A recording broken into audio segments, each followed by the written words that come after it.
Assalamu alaikum warahmatullah. Good morning, dear students. How are you? I hope you are well. Alhamdulillah, I am also well. I am Muhammad Abdul Bari, lecturer in English, Sonapukur Surabhi College, Parbatipur, Dinajpur. Today, I would like to talk about completing sentences. I have already completed part 1. Now, I will start part 2. Completing sentence আসলে এই জিনিসটি কী সেটি আমরা একটু প্রথমে দেখব। কোনো incomplete sentence অসম্পূর্ণ বাক্যের সঙ্গে প্রয়োজনীয় শব্দ বা শব্দসমূহ সংযোজন করে যে অর্থপূর্ণ বাক্য তৈরি করা হয় তাকে কমপ্লিটিং সেন্টেন্স বলে। যেভাবে প্রশ্ন হবে পরীক্ষাতে, এখানে 10টি ছোট ছোট টেক্সট বা 10টি বাক্যের একটা টেক্সট দেওয়া থাকবে, যেখানে 10টি শূন্যস্থান থাকবে।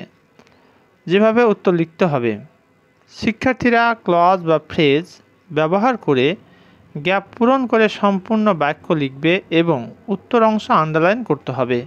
প্রতিটি সঠিক উত্তরের জন্য 0.5 মার্কস থাকবে। এক্ষেত্রে মোট মার্কস হবে 5, কিন্তু এবারের শর্ট সিলেবাসে 7টি বাক্য থাকবে এবং মার্কস থাকবে 7। আমি পার্ট 1-এ 1 থেকে 8 পর্যন্ত রুল নিয়ে কথা বলেছি। এবার আমি 9 থেকে 16 পর্যন্ত রুল নিয়ে পার্ট 2-এ কথা বলবো। এবং প্রতিটি রুলই এত বেশি গুরুত্বপূর্ণ কারণ এই রুলগুলো আমি বোর্ডের প্রশ্নের সাথে সমন্বয় করে তৈরি করার চেষ্টা করেছি। অতএব আমার রিকোয়েস্ট, প্রিয় শিক্ষার্থী ভাই বোনেরা, তোমরা এই রুলগুলো পাশাপাশি এক্সাম্পলগুলো অ্যাডজাস্ট করে নেবে যাতে বুঝতে সমস্যা না হয়। আর যদি কোথাও সমস্যা হয় তাহলে কমেন্ট করে আমাকে জানিয়ে দিবে, আমি সেগুলো পরবর্তীতে তোমাদের উত্তর দেবো ইনশাআল্লাহ। আজকে আমরা রুল 9 নিয়ে কথা বলবো। তো রুল 9টি হচ্ছে কন্ডিশনাল। আমরা জানি কন্ডিশনাল কয় প্রকার, ইংরেজিতে 3 প্রকার: first conditional, second conditional, third conditional. তো প্রথম কন্ডিশনটি হচ্ছে যে ইফের পরে থাকবে প্রেজেন্ট ইনডিফিনিট টেন্স। দেখো, if plus subject plus V1 plus object অর্থাৎ প্রেজেন্ট ইনডিফিনিট টেন্স। পরেরটা হয় ফিউচার ইনডিফিনিট অর্থাৎ সাবজেক্টের পরে শ্যাল অথবা উইল অথবা প্লাস V1 প্লাস অবজেক্ট। এই স্ট্রাকচারটা আমাকে স্মরণ রাখতে হবে, কারণ পরীক্ষা কেন্দ্রে যখন আমার একটা অংশ দেওয়া থাকবে আর একটি অংশ পূরণ করতে বলা হবে, তখন আমাকে সেই বোধগম্যতা থাকতে হবে যে এটা কিসে দেওয়া আছে আর আমাকে কি করতে হবে। তাহলে আমরা দেখলাম ফার্স্ট কন্ডিশনটা হচ্ছে ইফ প্লাস অংশটা, ইফযুক্ত অংশটা বা ক্লজটা হবে প্রেজেন্ট ইনডিফিনিট, পরেরটা হবে ফিউচার ইনডিফিনিট। এ নাম্বার উদাহরণটা দেখি আমরা। If a man shows good seeds, যদি একটা মানুষ ভালো বীজ বপন করে। এবার এটা দেওয়া আছে কিসে, প্রেজেন্ট ইনডিফিনিট টেন্সে দেওয়া আছে। এতটুকু যখন দেওয়া থাকবে তখন আমাকে চিন্তা করতে হবে পরের অংশটা হবে ফিউচার ইনডিফিনিট। দেখো, he will reap a good harvest. আবার এখানে প্রেজেন্ট ইনডিফিনিট করা হয়েছে, সেটিও করা যেতে পারে। 2 নম্বর উদাহরণটা দেখি, B number. We can not buy a car, আমরা একটা গাড়ি কিনতে পারি না, কার কিনতে পারি না। If our bank does not grant us a loan, যদি আমাদের ব্যাঙ্ক কী করে, লোন না দেয়। তাহলে স্ট্রাকচারে এখানে আমরা দেখতে পাচ্ছি যে ফিউচার ইনডিফিনিট এটাই প্রণিধানযোগ্য, কিন্তু কখনো কখনো আমরা প্রেজেন্ট ইনডিফিনিট টেন্সেও দেখতে পারি। এবার আমরা সি নাম্বারটা দেখি। If you want to lose weight you have to take regular exercise. এখান থেকে আমাদের কাছে স্পষ্ট এ নাম্বার যেটি দেওয়া হয়েছে এটাই অধিকাংশ ক্ষেত্রে প্রযোজ্য হয়। কখনো কখনো আমরা বি এবং সি এটিও ব্যবহার দেখতে পেতে পারি, সেক্ষেত্রে তোমরাও করতে পারো। নোটাবেন, if plus indefinite tense future indefinite tense অথবা প্রেজেন্ট ইনডিফিনিট টেন্স কখনো কখনো, অর্থাৎ প্রেজেন্ট ইনডিফিনিট টেন্সটা কখনো কখনো হয়, তবে ফিউচার ইনডিফিনিট টেন্সটা বেশি গুরুত্ব দিয়ে তোমরা খেয়াল করবে। এবার আমরা সেকেন্ড কন্ডিশনটা দেখব। আচ্ছা, সেকেন্ড কন্ডিশনটা আমি বলি, এটি হচ্ছে তোমার ইফের সাথে থাকবে পাস্ট ইনডিফিনিট টেন্স, তাহলে পরেরটা হবে পাস্ট কন্ডিশনাল। পাস্ট কন্ডিশনাল মানে হচ্ছে সাবজেক্টের পরে থাকবে উড অথবা মাইট অথবা could plus V1 plus object. তাহলে ইফ প্লাস ক্লজটি যদি পাস্ট ইনডিফিনিট টেন্সে থাকে, পরেরটা হবে পাস্ট কন্ডিশনাল। পাস্ট কন্ডিশনাল মানে সাবজেক্টের পরে উড অথবা মাইট অথবা could plus V1 plus object. উদাহরণ দেখি আমরা। এ নাম্বারে বলা হচ্ছে if I knew his mobile numbers. Know এর পাস্ট ফর্ম হচ্ছে নিউ, নো এর পাস্ট ফর্ম কি, নিউ। যদি আমি তার মোবাইল নাম্বার জানতাম, আই উড কল হিম, আমি তাকে ফোন দিতাম। তাহলে এখানে দেখো সাবজেক্টের পরে উড করা হয়েছে, তারপরে V1 প্লাস এক্সটেনশন বা অবজেক্টটুকু দেওয়া হয়েছে। B number, if I had the wings of a bird, যদি আমার একটি পাখির মতো ডানা থাকতো। এখানে দেখো হ্যাভের পাস্ট ফর্ম কিন্তু হ্যাড, কিন্তু অনেক সময় শিক্ষার্থীরা ভুল বুঝে এটাকে পারফেক্ট টেন্স ধরে নেয়, কিন্তু পারফেক্ট টেন্স হলে তো এখানে ভার্বের ভিতরেই থাকতে হবে। এখানে কি আছে? নাই। এটা হচ্ছে পাস্ট ইনডিফিনিট টেন্স, কারণ হচ্ছে হ্যাভের পাস্ট ফর্ম হ্যাড, যেমন নোয়ের পাস্ট ফর্ম নিউ, ঠিক একইভাবে হ্যাভের past form had. If I had the wings of a bird I would fly in the sky, দেখো সাবজেক্টের পরে উড বসানো হয়েছে, তারপরে V1। If you enjoyed the film, যদি তুমি ফিল্মটা কী করতে, উপভোগ করতে, ইউ উড ফিল ডিলাইটেড, তুমি আনন্দ উপভোগ করতে। এখানে দেখো এনজয়েড, এটা পাস্ট ইনডিফিনিট টেন্সে রয়েছে, এই কারণে সাবজেক্টের পরে আমরা কী বসালাম? উড বসাচ্ছি। এখানে উড বারবার না বসিয়ে আমরা কুডও বসাতে পারি, মাইটও বসাতে পারি। এবার আমরা থার্ড কন্ডিশনটা দেখব।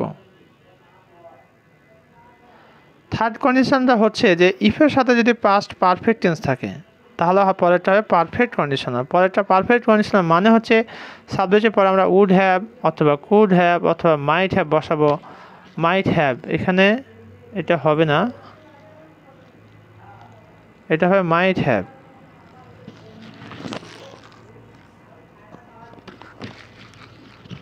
Plus V3 plus object. অর্থাৎ এক্সাম্পলটা এখন দেখি, তাহলে আমরা কি দেখলাম যে ইফ যুক্ত অংশটি যদি পাস্ট পারফেক্ট টেন্স হয়, পরেরটা পারফেক্ট কন্ডিশন। পারফেক্ট কন্ডিশন মানে হচ্ছে সাবজেক্টের পরে উড হ্যাভ অথবা কুড হ্যাভ অথবা might have plus V3 plus object. এবার উদাহরণ দেখি, if I had a camera, এখানে অনেকে এই বিভ্রান্ত হয়ে যায় যে হ্যাড এটা কেমন কথা। এটা হচ্ছে পাস্ট পারফেক্ট টেন্স। আমি বলি সাবজেক্টের পরে দেওয়া হয়েছে সাবজেক্টের ভার্ব হ্যাড, আর বিভার্বের 3 নম্বর, এখানে তোমার হ্যাভ হ্যাড এর 3 নম্বর ফর্ম হচ্ছে হ্যাড। অর্থাৎ if I had a camera, যদি আমার একটা ক্যামেরা থাকতো, I would have taken a lot of pictures, তাহলে এটা পাস্ট পারফেক্ট টেন্স, সঙ্গত কারণে এটা করা হয়েছে পারফেক্ট কন্ডিশনাল। অর্থাৎ সাবজেক্টের পরে উড হ্যাভ অথবা তোমরা কুড হ্যাভও বসাতে পারো অথবা মাইট হ্যাভও বসাতে পারো। দেখো এগুলো সবই বোর্ডের প্রশ্ন কিন্তু সংযোজন করা হয়েছে।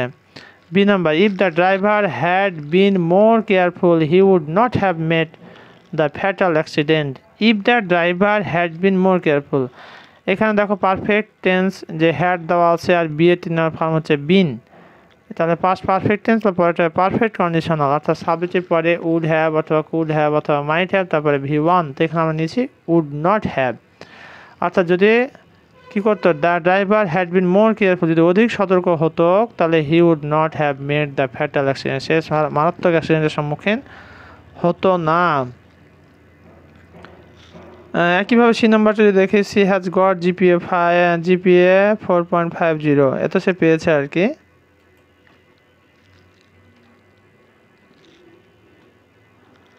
If she had studied more seriously she would not এখানে would got হবে না, get হবে। এখানে if she had studied, তাহলে এখানে would have এখানে বসাতে হবে আমাদের HAVE, she would have got GPA 5 in the exam। আচ্ছা, এবার আমরা দেখো 10 নম্বর রুল, আনলেস মানে হচ্ছে যদি না বা না হলে বা না করলে। আনলেস যুক্ত বাক্যাংশ কখনো নাবোধক হয় না, কারণ আনলেস নিজেই নাবোধক অর্থ প্রকাশ করে এবং অপর বাক্যাংশ হাবোধক বা নাবোধক যে কোনোটাই হতে পারে। স্ট্রাকচার, আনলেস যুক্ত হাবোধক বাক্যাংশ বা হাবোধক বাক্যাংশ বা নাবোধক বাক্যাংশ অর্থ অনুসারে। অর্থাৎ বলা হচ্ছে যে আনলেস যুক্ত হাবোধক বাক্যাংশ কমা, এরপরে হাবোধক বাক্যাংশ হতে পারে, নাবোধক বাক্যাংশ অর্থ অনুসারে হতে পারে। একটা উদাহরণ দেখি, আনলেস ইউ আর ইউনাইটেড, যদি তোমরা কি না হয়, একত্রিত না হয়, একসাথে না থাকো, we can not accomplish great task, তোমার বড় কাজগুলো কি করতে পারবে না।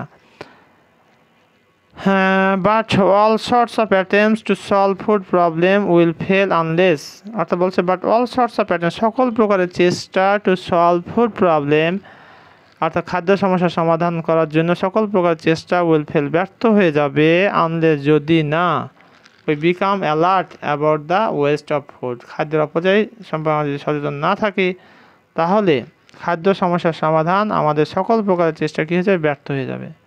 You can not buy a car unless you have a lot of money. তুমি একটা কার কিনতে পারো না যদি না you have a lot of money, যদি প্রচুর টাকা না থাকে। রুল আমরা 11 নাম্বারটা দেখি এখন। No sooner had dot dot than, scarcely had dot dot when, hardly had dot dot when or before, হতে না হতে মাত্র এরকম অর্থ প্রকাশ করে।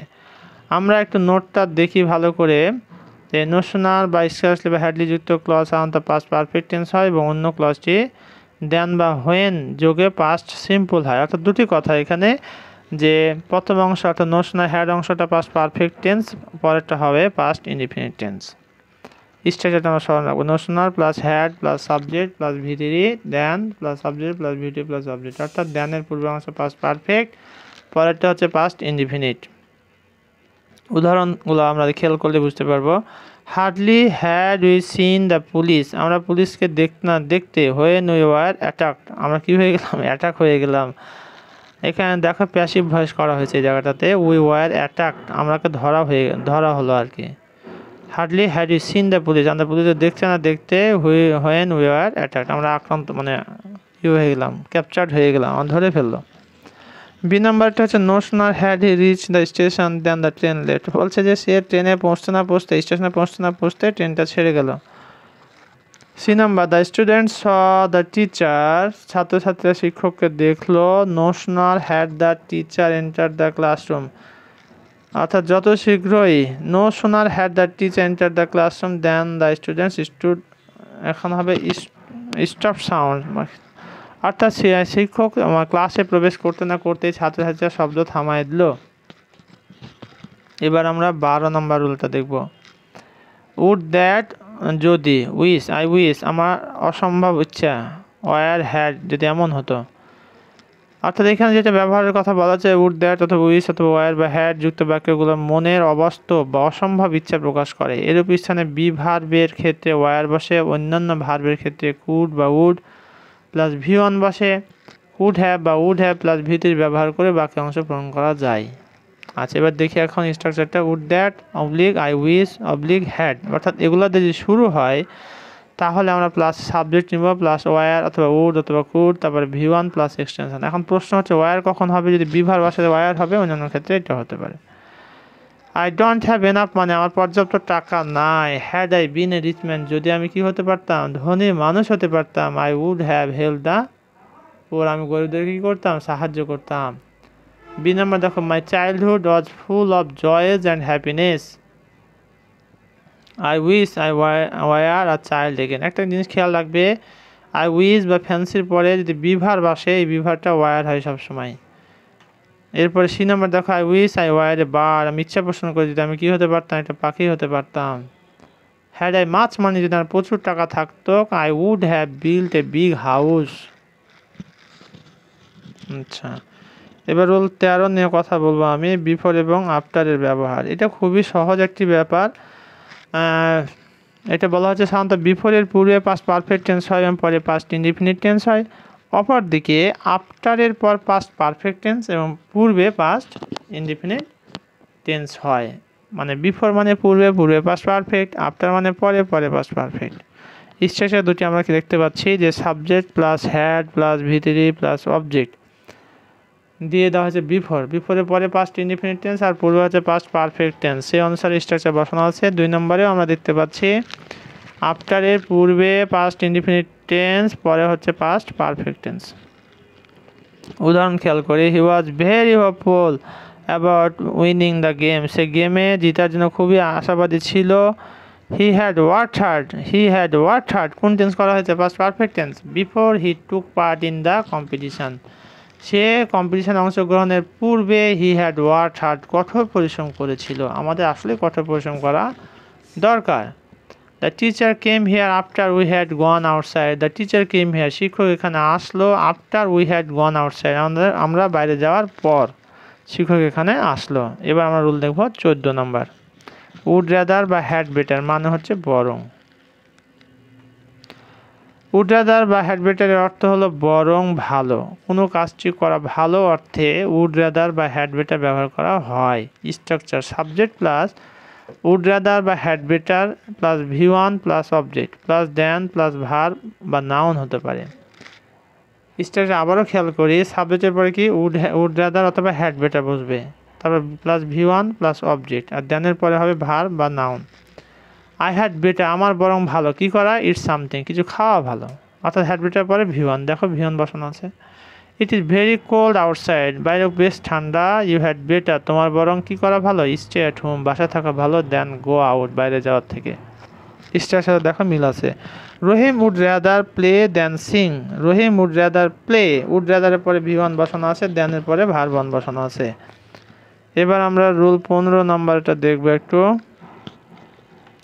অ্যাজ সুন অ্যাজ যেই মাত্র সেই মাত্র বা মাত্রই অর্থটা প্রকাশ পায়, কোনো একটি কাজ ঘটা মাত্র আরেকটি কাজ ঘটেছে বোঝাতে অ্যাজ সুন অ্যাজ ব্যবহার করা হয়, এবং অ্যাজ সুন অ্যাজ এর উভয় পাশে সাধারণত একই টেন্স হয়। এটা খুব খেয়াল করতে হবে যে উভয় পাশে প্রায় একই টেন্স হয়। Structure subject plus verb plus object as soon as plus subject plus verb. এনার উদাহরণটা দেখি, I will give him the message আমি তাকে মেসেজটি দেব, as soon as he comes যত শীঘ্র সেখানে আসে। As soon as I saw him he ran away. এখানে দেখো বি নম্বরে একই টেন্স পাস্ট ইনডিফিনিট, কিন্তু এ নম্বরে সেটা করা হয়নি। I will give him the message as soon as he comes যত শীঘ্র সে এখানে আসে আমি তত শীঘ্র তাকে মেসেজটা দেবে। ভিন্ন টেন্সও হতে পারে, তবে একই টেন্স হওয়ার সম্ভাবনাই বেশি। রুল 16 টিল বা আনটিল, এখানে স্টুডেন্টরা যেটা ভুল করে থাকে আনটিল বানানোর ক্ষেত্রেও ডবল এল বসিয়ে দেয়, এই ভুলটি যাতে না হয় খেয়াল রাখবো আমরা। টিল মানে হচ্ছে পর্যন্ত এবং আনটিল মানে যে পর্যন্ত না। কোনো কমপ্লেক্স সেন্টেন্সে কনজাংশন হিসেবে এগুলো কাজ করে। টিলের পর হাবোধক না নাবোধক হতে পারে, কিন্তু আনটিলের পর কখনোই নেগেটিভ বাক্যাংশ হয় না। অর্থাৎ এক কথায় যে টিল আর আনটিলের যে ব্যবহারটি সেখানে এইটা খেয়াল রাখবো যে টিলের পর হাবোধকও হতে পারে নাবোধকও হতে পারে, কিন্তু আনটিলের পর কখনোই নেগেটিভ বাক্যাংশ বসা যাবে না। Please wait here until I return, এখানে আনটিলের পরে আই ডোন্ট রিটার্ন এ ধরনের কখনোই বাক্য বসা যাবে না। এরপরে সবসময় অ্যাফার্মেটিভ হবে আর কি। Rina waited until she got her result, এখানে দেখো পজিটিভ দেওয়া হয়েছে। They walked until they reached the station, অর্থাৎ আনটিলের পরে কখনো নেগেটিভ বাক্যাংশ বসা যায় না, টিলের পরে হতে পারে। এই ছিল আমাদের আজকের ক্লাস, অর্থাৎ আমরা 8 থেকে 16 পর্যন্ত রুল নিয়ে কথা বললাম, এবং তোমরা দেখেছো যে প্রতিটি রুলই তোমার বোর্ডের প্রশ্নের সাথে সম্পৃক্ত রেখেই করা হয়েছে, এবং আশা করছি তোমরা এগুলো প্র্যাকটিস করলে তোমরা বোর্ডে যে প্রশ্নগুলি এসে থাকে সেগুলো প্রত্যেকটা তোমরা সঠিক উত্তর করতে পারবে। সবশেষে আমি তোমাদেরকে একটি মন্তব্য করতে যাচ্ছি, সেটি হচ্ছে তোমরা কোথায় কি সমস্যা ফেস করছো বা কি ভালো লাগা মন্দ লাগা তোমরা কমেন্ট করে আমাকে জানাই দিবে, এবং আমার পজিটিভ ক্রিটিসাইজ অর্থাৎ ভালো দিক থেকে সমালোচনা, যে আরও কী করলে ক্লাসটি আরও মানসম্মত আরও সুন্দর হয় সে বিষয়ে তোমরা মন্তব্য করবে। আমি আশা করব সেগুলি পরবর্তী সময়ে গুরুত্ব দিয়ে আমি ক্লাসে ফিডব্যাক দেওয়ার চেষ্টা করব। আর তোমরা যত কমেন্ট করে আমাকে জানাই দিবে ততই আমার জন্য ভালো হবে, যাতে করে আমি ভালো মানসম্মত ক্লাস উপহার দিতে পারি। সর্বশেষ সকলের সুস্থতা কামনা করে এখানে ক্লাস শেষ করছি। ধন্যবাদ সবাইকে। আসসালামু আলাইকুম ওয়া রাহমাতুল্লাহ।